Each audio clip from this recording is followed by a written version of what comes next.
EZ নামকরণ করার সময় 4টি এলিমেন্টের প্রায়োরিটি বিচার করা দরকার।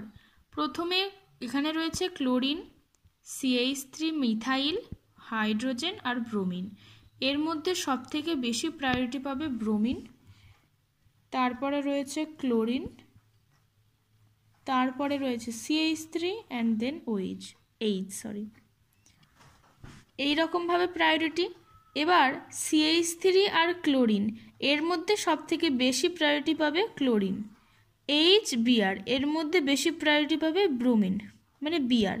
এখানে যেহেতু ক্লোরিন আর ব্রোমিন এই দুটো বেশি প্রায়োরিটি এবং এই দুটো একই দিকে রয়েছে, তার মানে এটা সিস। আর সিস মানেই হচ্ছে কি, এখানে লেখা আছে জেড, তাহলে সিস মানে এটা জেড হয়ে গেল।